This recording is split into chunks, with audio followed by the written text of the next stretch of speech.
La Juventus Turin, notre adversaire le plus terrible dans ce groupe. On a un spécialiste. C'est pour ça. Sur le plateau, non ? Alors, Anthony, cette Juventus Turin, est-ce qu'elle est prenable ? Enfin, on en parlera plus à l'heure, mais est-ce qu'elle est prenable ? Est-ce qu'on a les armes pour ? Comment tu le sens, toi ?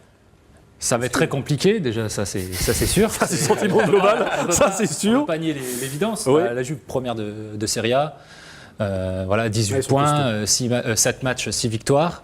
Après, ils ont perdu un match il y a un peu moins d'un mois contre l'Inter, qui a montré aussi quelques carences et peut-être des points sur lesquels l'OL peut s'appuyer. Notamment, on en parlait, au milieu de terrain, ils ont un petit peu du mal à trouver la bonne formule. Avec Pogba est parti, mais c'est pas forcément l'explication.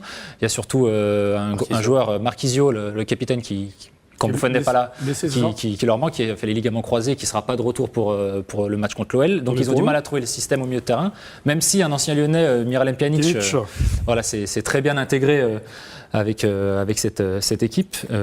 Mais l'OL aura beaucoup de mal parce que c'est un système, c'est globalement le même système que l'OL utilise en ce moment, donc à 3 derrière, mais avec une expérience. Voilà. C'est la même équipe qui joue en Italie.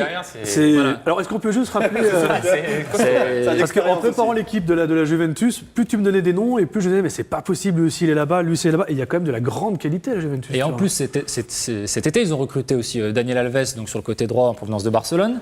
Tant mieux pour nous.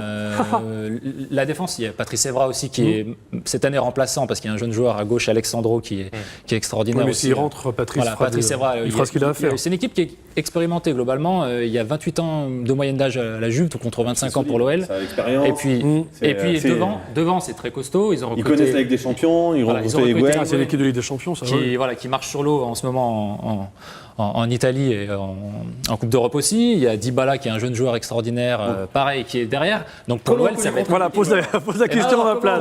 C'est ça. C'est surtout au milieu de terrain. Je trouve que là où l'OL, les points forts de l'OL, surtout avec Corentin Tolisso en grande forme, Maxime Gonalon aussi qui sera revenu à son meilleur niveau. Je pense que vraiment au milieu de terrain, l'OL a quelque chose à faire en peut-être agressant la Juve dans ce domaine-là. Au cœur du jeu, en fait. Voilà, là où l'OL a peut-être plus de qualité, on va dire, physique par rapport à la Juve. Athlétique par rapport à des joueurs comme Pjanic.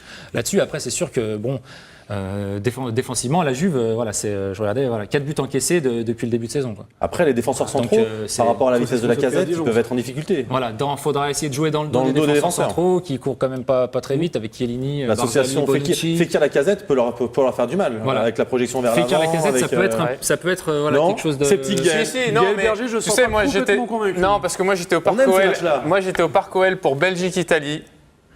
Et parce que c'est les 3 de l'équipe d'Italie. Hazard, il va à 1000 à l'heure. Mertens, il va à 1000 à l'heure. Ferran Carrasco, il va à 1000 à l'heure. Ils n'ont jamais pu prendre le ballon et accélérer. Jamais.